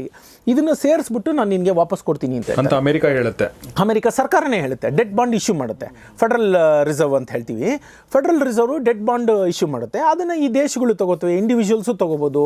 ಅಲ್ಲಿ ಆಂತರಿಕ ಮತ್ತು Federal Reserve itself fund something to the government. ಅರ್ಥ ಆಯ್ತಾ? ಈಗ $100 ಶಾರ್ಟೇಜಿಗೆ $3 ಶಾರ್ಟೇಜ್, ಆ $3 $1 ಜಪಾನ್ ತಗೋಬೋದು, 50 ಪೈಸಾ ಚೀನಾ ತಗೋಬೋದು, ಇನ್ನೊಂದು ಪ್ರತಿಯೊಂದು ರೂಪಾಯಿ ಆ ಫೆಡರಲ್ ರಿಸರ್ವೇ ಸ್ಪಾನ್ಸರ್ ಮಾಡುತ್ತೆ ಸರ್ಕಾರಕ್ಕೆ. ಆ ಥರನೂ ಸಿಸ್ಟಮ್ ಇದೆ. ಸೊ ಈಗ 3 ರೂಪಾಯಿ ಆಯಿತು. ಸೊ ನೆಕ್ಸ್ಟ್ ಇಯರ್ ಏನಾಯಿತು? ನೆಕ್ಸ್ಟ್ ಇಯರ್ ಅದೇ 110 ರೂಪಾಯಿ ಖರ್ಚಿದೆ, 107 ರೂಪಾಯೋ 105 ರೂಪಾಯೋ ಆದಾಯ ಇದೆ. ತಿರ್ಗಾ 5 ರೂಪಾಯಿಗೆ ಡೆಟ್ ಬಾಂಡ್ ಇಶ್ಯೂ ಮಾಡಿದ್ರು. ಹೀಗೆ ಇದು ಕತೆ ಬಂತು. 3ನೇ ವರ್ಷ ಆಯಿತು. 3ನೇ ವರ್ಷಕ್ಕೆ ಏನಾಗುತ್ತೆ? 10 ರೂಪಾಯಿ ಇದಿದೆ, ಡಿಫಿಸಿಟ್ ಇದೆ. ಈ 10 ರೂಪಾಯಿ ಡಿಫಿಸಿಟ್ ಜೊತೆಗೆ ಮೊದಲನೇ ವರ್ಷದ 3 ರೂಪಾಯಿ ಪ್ಲಸ್ ಅದಕ್ಕೆ ಕೊಡಬೇಕಾದ 1 ರೂಪಾಯಿ ಬಡ್ಡಿ ಸೇರ್ಕೊಂಡು 10 + 4 14 ರೂಪಾಯಿ ಡೆಟ್ ಬಾಂಡ್ ಇಶ್ಯೂ ಮಾಡಿದ್ರು. ಈ ಕತೆ 1956-60ರಿಂದ ನಡ್ಕೊಂಡ್ ಬರ್ತಾ ಇದೆ ಅಮೆರಿಕ ದೇಶದಲ್ಲಿ. ಇವತ್ತೇನಾಗ್ಬಿಟ್ಟಿದೆ ಅಂದರೆ ಅಮೆರಿಕದಲ್ಲಿ ಅದ್ರದ್ದು ಡೆಟ್ 31 ಟ್ರಿಲಿಯನ್ ಆಗಿ ಕೂತಿದೆ. ವೆರಾಸ್ ಅದ್ರದ್ದು ಜಿ ಡಿ ಪಿ ಅಂದರೆ ಒಂದು ವರ್ಷದಲ್ಲಿ ಆ ಇಡೀ ದೇಶದಲ್ಲಿ ಆದ ಸರಕು ಮತ್ತು ಸೇವೆಗಳ ಒಟ್ಟು ಮೌಲ್ಯ ಅಂತ ಹೇಳ್ತೀವಿ. ಅಂದರೆ ಎಲ್ಲ ಬಿಸ್ನೆಸ್ ಆ ದೇಶದಲ್ಲಿ ಒಂದು ವರ್ಷದಲ್ಲಿ ಏನೆಲ್ಲ ಬಿಸ್ನೆಸ್ ಆಯಿತು, ನಂದು ನಿಮ್ದು ಅಂತಲ್ಲ, ಇಡೀ ದೇಶದ ಒಟ್ಟು ಬಿಸ್ನೆಸ್ನ ಮೌಲ್ಯ 28 ಟ್ರಿಲಿಯನ್, ಸಾಲ 31 ಟ್ರಿಲಿಯನ್. ಸೊ 2023 ಜೂನ್ 30ಕ್ಕೆ ಪ್ರಳಯ ಆಗುತ್ತೋ ಬಿಡುತ್ತೋ, ಅಮೇರಿಕಾ ಡೆಟ್ ಅವ್ರು ಏನಾನ ಅದನ್ನು ಸೀಲಿಂಗ್ ಮುಂದಕ್ಕೆ ಹಾಕಲಿಲ್ಲ ಅಂದರೆ ಇಡೀ ಜಾಗತಿಕ ವಿತ್ತ ವ್ಯವಸ್ಥೆ ಕುಸಿದು ಬಿದ್ದುಬಿಡ್ತಾ ಇತ್ತು. ಹೋದ ವರ್ಷ ಜೂನಲ್ಲಿ. ಯಾಕೆ ಅಂತಂದರೆ ಏನಿದು ಡೆಟ್ ಸೀಲಿಂಗು? ಈಗ ನೀವು ಸಾಲ ಪತ್ರ ಕೊಡ್ತಾ ಬಂದ್ರಿ ಅದು 31 ಟ್ರಿಲಿಯನ್ ಆಗಿ ಕೂತಿದೆ. ಅವ್ರದ್ದು ಏನಿತ್ತು ಅಂತಂದರೆ ನೋಡಿ, ನಮ್ಮದು GDP ಎಷ್ಟಿದೆ, ಆ GDPನ ನಮ್ಮ ಸಾಲದ ಮೊತ್ತ ಮೀರಬಾರ್ದು ಅಂತ ಅಮೇರಿಕಾದ ಒಂದು ಸರ್ಕಾರ ಹೇಳಿತ್ತು. ಮೀರ್ಬಿಡ್ತು. ಅದು ಹೋದ ವರ್ಷನೇ ಮೀರ್ತು ಜೂನಲ್ಲಿ. ಆ ಸೀಲಿಂಗ್ನ ಇವಾಗ ಮುಂದಕ್ಕೆ ಹಾಕಲಿಲ್ಲ ಅಂದಿದ್ರೆ ಇಲ್ಲ ಆಯಿತು, ಬ್ಯಾಂಕ್ರಪ್ಟ್, ಇಡೀ ದೇಶ ಬ್ಯಾಂಕ್ರಪ್ಟ್ ಆಗೋದು. ಇದು ಜನಕ್ಕೆ, ಸಾಮಾನ್ಯ ಜನ ಗೊತ್ತಾಗಲ್ಲ. ಇವತ್ತು ಯಾವ ಒಂದು ಮಟ್ಟದಲ್ಲಿ ನಮ್ಮ ಜಾಗತಿಕ ವಿತ್ತ ವ್ಯವಸ್ಥೆ ಇದೆ ಅಂದರೆ ಇಟ್ಸ್ ಅ ಟೋಟಲ್ ಮೆಸ್. ಯಾಕೆ ಅಂತ ನಿಮಗೆ ಒಂದು ಉದಾಹರಣೆ ಹೇಳ್ತೀನಿ. ಸೊ ಮುಂದಿನ ಏನು ಮಾಡಿದ್ರು, ಅದನ್ನು ಡೆಟ್ ಸೀಲಿಂಗ್ನ ಅವರು ಮುಂದಕ್ಕೆ ಹಾಕಿದ್ರು. ಇರಲಿ ಬಿಡು, ಎಷ್ಟು ಇನ್ನೂ ಗೊತ್ತಿಲ್ಲ ನಮಗೆ. ಎಲ್ಲಿ ತನಕ ಹೋಗ್ಬೋದು? 40-50 ಟ್ರಿಲಿಯನ್ನ ಎಷ್ಟು? ಆ ಸೀಲಿಂಗ್ ಯಾರೋ ಹಾಕಬೇಕಲ್ವಾ? ಕರೆಕ್ಟ್. ಇಲ್ದಿರ ನಿಮ್ಮದು ಇದು GDPನಾರು ಹೇರಬೇಕಲ್ವಾ? ಹೇಗೆ ಸಾಧ್ಯ ಇವತ್ತಿನ ದಿನದಲ್ಲಿ? ಸೊ ಈಗ ಸಮಸ್ಯೆ ಏನಾಗಿದೆ ಹಾಗಾದರೆ? ಯಾತಕ್ಕೆ ಇದು? ಸರಿ ಬಿಡು, ಅಮೆರಿಕ ಕೊಡೋಕ್ಕಾಗಿಲ್ಲ ಅಂದರೆ ಬಿಡಲಿ, ಅದರಿಂದ ಏನು ತೊಂದರೆ? ಇಡೀ ಜಗತ್ತನ್ನು, ಇಡೀ ಜಾಗತಿಕ ಅರ್ಥವ್ಯವಸ್ಥೆನ ನಡೆಸೋದು, ಇದನ್ನು ಒಂದು ಬಸ್ಸು ಅಂತ ನೀವು ತಿಳ್ಕೊಂಡ್ರೆ ಅದಕ್ಕೆ 5 ಇಂಜಿನ್ ಇದೆ. America, China, Japan, Bharat, England, Germany. ಇವು ಮೇಜರ್ ಇಂಜಿನ್ಗಳು. Economy engine. ಜಾಗತಿಕ ವಿತ್ತ ವ್ಯವಸ್ಥೆ ನಿಂತಿರೋದು ನಮ್ಮ ಮೇಲೆ, ಈ ಒಂದು 5 ದೇಶದ ಮೇಲೆ. ಅದು first 5 strongest economies in the world. ಇದೇನಿದೆ ಈ 5 ದೇಶಗಳು. ಈಗ ಏನಾಗುತ್ತೆ ನೋಡಿ, ನಿಮ್ಗೆ ಹೇಳ್ತೀನಿ. ಅಮೇರಿಕ ಕುಸಿದ್ರೆ ನಮಗೇನು ಅಂತೀವಲ್ಲ, ನೋಡಿ ಹೇಳ್ತೀನಿ. ಇಡೀ ಜಗತ್ತು ಹೇಗೆ ಕುಸಿಯುತ್ತೆ ಅನ್ನೋದಕ್ಕೊಂದು ಉದಾಹರಣೆ. ಅಮೇರಿಕದ ಡೆಟ್ ಬಾಂಡ್ಸ್ನ ಇಶ್ಯೂ ಮಾಡಿದಾರಲ್ಲ, ಅದರದ್ದು ಮೇಜರ್ 13.5% 100 ರೂಪಾಯಿ ಸಾಲ ಅಮೇರಿಕ ಪತ್ರ ಸಾಲ ಪತ್ರಗಳನ್ನ ಹೊರಡಿಸಿದೆ ಅಂತ ಅಂದ್ಕೊಂಡ್ರೆ ಅದರಲ್ಲಿ 13.5 ರೂಪಾಯಿ ಯಾರು? ಜಪಾನ್ ಕೊಂಡ್ಕೊಂಡಿದೆ. ಇನ್ನು 9.5 ರೂಪಾಯಿ ಯಾರು ಕೊಂಡ್ಕೊಂಡಿದ್ದಾರೆ? ಚೀನಾ ಕೊಂಡ್ಕೊಂಡಿದ್ದಾರೆ. ಹೀಗೆ ನೋಡ್ತಾ ಬಂದರೆ ಭಾರತ 11ನೇ ಸ್ಥಾನದಲ್ಲಿದೆ, ನಾವಿಲ್ಲಿ ಕೊಂಡ್ಕೊಂಡಿಲ್ಲ. ಇದೇನಾಗುತ್ತೆ? ಅಮೇರಿಕ ಒಂದು ಕುಸಿದ್ರೆ ಚೀನಾ ಮತ್ತು ಜಪಾನ್ ಕುಸಿಯುತ್ತೆ. 5 ಇಂಜಿನಲ್ಲಿ 3 ಇಂಜಿನ್ ಕೆಲಸ ಮಾಡಲ್ಲ. ಜಾಗತಿಕ ವಿತ್ತ ವ್ಯವಸ್ಥೆ ಏನಾಗಬೇಕು? ಹಾಗೆ ಇವತ್ತಿಗೂ ಅಷ್ಟೇ ಡಾಲರು, ಅದು ಯಾಕೆ ಆ ದೇಶ ಏನು ಚೆನ್ನಾಗಿ ಮಾಡ್ತಾ ಇಲ್ಲ? ಅಮೇರಿಕಾದಲ್ಲಿ ಆಂತರಿಕ ಅಷ್ಟೊಂದು ಇನ್ಫ್ಲೇಷನ್ ಇದೆ, ಅವರು ಇದು ಏನು ಹೇಳ್ತಾರೆ, ಆರ್ಥಿಕ ಹಿಂಜರಿತಾ ಇದೆ ಅಂತಂದ್ರು. ಅಮೇರಿಕದ ಯಾಕೆ ಡಾಲರ್ ಕುಸಿತಾ ಇಲ್ಲ ಅಂದರೆ, ಈಗ ಹೆಂಗೆ ಅಂದರೆ, ನೀವು ಕೊಟ್ಟಿರೋ ಸಾಲನ ನಂಗೆ ಕೊಡೋಕ್ಕಾಗಲ್ಲ ಅಂತ ಹೇಳಿ ನೀವು ಮುಳುಗೋಗ್ಬಿಟ್ರೆ ಅನ್ನೋದಕ್ಕೋಸ್ಕರ ನಾನು ನಿಮ್ಗೆ ಹೊಸ ಸಾಲ ಕೊಡ್ತಾ ಇದ್ದೀನಿ. ಈಗ ಏನಂದರೆ ಜಪಾನು, ಚೀನಾ ಮತ್ತೆ ಅವರು ಅಮೆರಿಕನ್ ಡಾಲರು ಬೀಳ್ದಂಗೆ ಬಿದ್ದರೆ ಅವ್ರ ಹತ್ರದ್ದು ನಾಳೆ ಅಮೆರಿಕನ್ ಡಾಲರು ನೆಲ ಕಚ್ಚಿಬಿಡ್ತು ಅಂತ ಇಟ್ಕೊಳ್ಳಿ. ಇವತ್ತು ಭಾರತೀಯ ರೂಪಾಯಿ 82 ರೂಪಾಯಿ ಇರೋದು 10 ರೂಪಾಯಿ 15 ರೂಪಾಯಿ ಆಗೋಯ್ತು ಅಂತ ಇಟ್ಕೊಳ್ಳಿ. ಸೊ ಅವ್ರದ್ದು ಸಾಲದ ಮೊತ್ತ 13.5 ಕೋಟಿ ಕೊಟ್ಟಿದ್ದಾರೆ ಅಂತ ಇಟ್ಕೊಳ್ಳಿ, ಅದು ಬಂದ್ಬಿಟ್ಟು 3 ಕೋಟಿಗೆ ಇಳಿದೋಗುತ್ತೆ. ಸೊ ಅವ್ರು ಸುಮ್ಮನೆ ಕೂತ್ಕೊಂಡೆ 10 ಕೋಟಿ ಲಾಸ್ ಆಯ್ತಲ್ಲ ಅವ್ರಿಗೆ. ಸೊ ಈ ಎಲ್ಲ ಕಾರಣಗಳಿಂದ ಅಮೆರಿಕ ಕುಸಿಯಕ್ಕೆ ಬಿಡ್ತಾ ಇಲ್ಲ. ಅದರ ಅರ್ಥ ಎಲ್ಲ ಸರಿ ಇದೆ ಅಂತಲ್ಲ. ಇದು ಅಂದರೆ ಹೆಂಗೆ ಅಂದರೆ, ಮೊನ್ನೆ ನಮ್ಮ SK ಉಮೇಶ್ ಅವರು ಹೇಳ್ತಾ ಇದ್ರು, ಈ ಚೀಟ್ಗಳಿರ್ತಾರಲ್ಲ ಸರ್, ಚೀಟ್ ಮಾಡ್ತಾರಲ್ಲ, ಆ ಚೀಟ್ ಮಾಡೋರು ಯಾವಾಗಲೂ ಕೂಡ ಅವ್ರಿಗೆ ಆಯುಷ್ ಜಾಸ್ತಿ ಇರುತ್ತೆ ಅಂತ. ಯಾಕೆ ಅಂತಂದರೆ, ಯಾರು ಚೀಟ್ಗಳಿಗಾಗಿರ್ತಾರಲ್ಲ ಅವರು ದೇವ್ರಲ್ಲಿ ಹರಕೆ ಹೊಡ್ತಿರ್ತಂತೆ, ದೇವರೇ ಇವನು ಆಯುಷ್ಯ ಕೊಡಪ್ಪ, ಇವನು ದುಡ್ಡೇ ಕೊಡಲ್ಲ. ಹಂಗೆ ಸತ್ಯವಾದ ಮಾತು. ಇವಾಗ China, Japan they are praying for America ಅಲ್ವಾ? ಮುಳುಗಬಾರ್ದು ಅಂತ ಹೇಳಿ ಈ ಮಾತುಗಳನ್ನ ನಾನು ಯಾಕೆ ಹೇಳಿದೆ? ಇದರ ಅವಶ್ಯಕತೆ ಏನಿತ್ತು? ಇದನ್ನು ನಾವು ತಿರ್ಗಿ ಅರ್ಥ ಮಾಡ್ಕೋಬೇಕಾದಿದೆ. ಇದು ನಮ್ಮ ಗಳಿಕೆಯ ಹಾದಿಯಲ್ಲಿ ಈಗ ಆರ್ಥಿಕ ಹಿಂಜರಿತ ಇಡೀ ಸಮಾಜ, ಈಗ ಕರೋನಾ ಬಂತಪ್ಪ, ಇಡೀ ಜಗತ್ತಿನ ಆರ್ಥಿಕ ವ್ಯವಸ್ಥೆ ಅಲ್ಲೋಲಕಲ್ಲ ಆಯ್ತು, ನಮ್ಮ ಗಳಿಕೆ ಕಡಿಮೆ ಆಯ್ತೋ ಇಲ್ವೋ? ಆಯ್ತಲ್ವಾ? ಹಾಗೆ ಈ ರೀತಿಯ ಒಂದು ಅಂಶಗಳೇನಾದ್ರೆ ನಮ್ಮ ಗಳಿಕೆ ಕುಸಿಯುತ್ತೆ. ಹಾಗಾದ್ರೆ ನಮ್ಮ ಗಳಿಕೆಯ ಪರ್ಯಾಯ ಮೂಲಗಳೇನು? ನಾವು ಒಂದೇ ಆದಾಯ ಮೂಲನ ನೆಚ್ಕೊಂಡು ಕೂತ್ಕೋಬಾರ್ದು. ಪರ್ಯಾಯ ಏನು? ಅಲ್ಲಿ ಏನೇನ ಆದ್ರೂ ನಾವು ಹೇಗ್ ಬದುಕಬೇಕು, ಅದಕ್ಕೆ ಪರ್ಯಾಯ ಮೂಲ ಏನು ಅನ್ನೋದನ್ನ ನಾನು ಎಕ್ಸ್ಪ್ಲೈನ್ ಮಾಡಕ್ ಹೋಗಲ್ಲ, ಅದು ಪುಸ್ತಕದಲ್ಲಿದೆ, ಅದನ್ನ ನಾವು ನೋಡೋಣ. ಸೊ ನೋಡಿ, ಇಲ್ಲಿ